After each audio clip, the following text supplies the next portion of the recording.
So there's an exercise that I like to do from time to time. If you think about the cost of video games, especially when they first launch, I think you'll see that there is a very clear disparity because there are a lot of options depending on where you're playing or limited options, vice versa.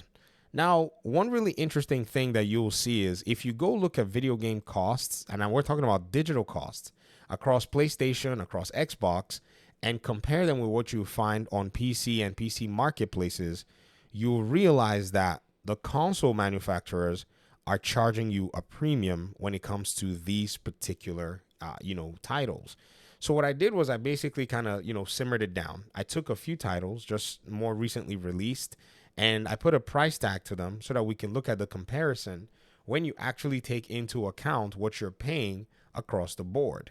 Now, one really interesting thing too is I tried to not, touch a lot of the PlayStation exclusives, but I did look at the third-party exclusives, for example, Final Fantasy, and what you're going to be getting if you were to buy it on PC right now compared to what you're, going to be paying or what you did pay at launch. Now, the Final Fantasy one is very interesting because this game came out, sold a few million copies. The developers are happy to come to PC because they know PC is going to liberate them from the sales deficit that, the exclusivity deal probably put them in. And it's very interesting to see that the digital edition is like $90. Now, I'm going to assume that the digital edition has the DLCs because that would be insane if it didn't. Just, yes, it does. So it says Final Fantasy Digital deluxe edition upgrade. This is unavailable, but apparently I think this is probably going to be attached to the season pass and all of this stuff. So for $90 they're selling this to you. But if you kind of look at the same game on CD keys right now, you can buy that same package for $61.49. That is pretty much over $20 in terms of the disparity of what you're going to be getting. That's crazy. $90 versus $61. I mean, that's literally $30 when you actually pay attention to what's going on. So when people say, if I build a gaming PC, blah, blah, blah, blah, blah, console costs me $449 or whatever it is, on the back end of that console, because it's a subsidized device, Xbox and PlayStation want to take more money from your hands in order for them to be able to make back their investment that they put in. NBA 2K Standard Edition is $70. NBA 2K Standard Edition on PC is way less. Here, let me show you guys the price. What is it? Spreadsheet 3. NBA 2K Standard Edition on PC, $56.49. The difference here between 56 and 49 is a whole $13 price difference. Black Myth Wukong, they're selling on the PlayStation right now for about $60. On PC, you can buy it for $51. So there's a $9 disparity. Warhammer 40K, this is also a very, very good example because Warhammer just came out. And if you actually go to the PlayStation Store right now, you can buy the base edition of that game. Where is it at? Space Marine Part 2.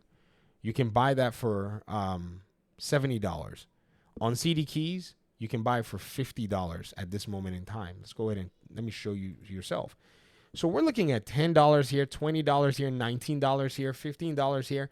And I'm not saying that, the gamer, sorry, I bumped my microphone. I'm not saying that the gamer is going to go ahead and buy everything, but I'm saying like if you think about the number of games that come out each year, you buy maybe, 3 or 4 brand new games, depending on your kind of gaming. Some people buy way less. Some people wait, for sales. And if people wait for sales, that's fine. Like if you sit there and you wait for sales, that's perfectly fine. But if you're on PlayStation and you say you wait for sales, I don't want to hear you tell me that I wait for games to come on PC too. I mean, just so that we're clear, because I've been asking a lot of you PlayStation fans, I've been quizzing you. Have you played Black Myth Wukong? Some of you have not still responded to me till today.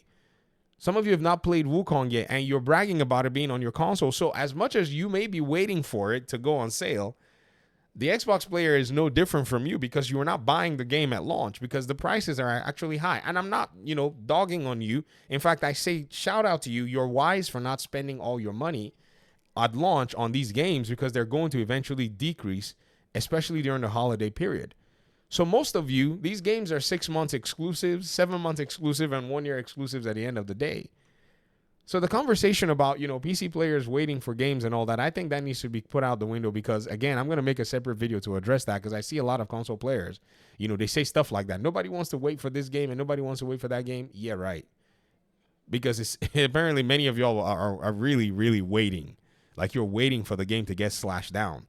Because, there's nothing wrong with that. I think that's a prudent way to go.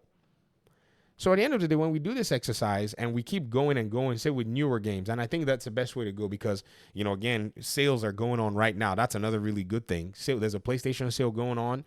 It's going on even, I don't know if it's going on the PlayStation store itself, but there is a PlayStation here. It's the same deal going on right now. The PlayStation, is doing like this huge slash across the board on a bunch of their games. This is a really nice time to buy some of these games, to be very honest, which is good. Which is very good. But at launch, what are you paying for, especially for some of these titles that are not going to go on sale for a while compared to what it is on PC? So at the end of the day, I think one of the best things that a lot of people can take a look at is how their money is being spent overall, because some games will go on sale. Some, desired games will go on sale. But at the end of the day, not every game is going to go on sale. And, if you're waiting for the game to go on sale, by then it's already come to PC. By then, it's already it already has the better version on PC. Yeah, that's what they do. They'll just take the better version to PC, or the game will play, differently or better on PC for the most part. So I think it's an exercise worth doing. I think it's something worth looking at, especially now that, a lot of people are probably thinking about, okay, how they're going to build their gaming libraries. They're seeing how they're disenfranchised from the console space. They're seeing that, okay, these game prices are here to actually make money back for the, publisher and the console maker. I'm not saying that, there's anything bad. They gave you a subsidized hardware to be able to get in and play video games. So yeah, it's within their right to try to make a profit and at least break even. However, bring your own device is still a viable option. And I think it's the better option that will save you in the long run in your pocket.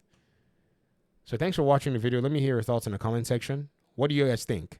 If you're a physical person, you probably can also leverage those at, places like GameStop and all the above. I'm not oblivious to those. Just saying from a digital, perspective, which is where most players play their games, PC makes you, more money. You save more money in that regard. Thanks for watching again. Peace out.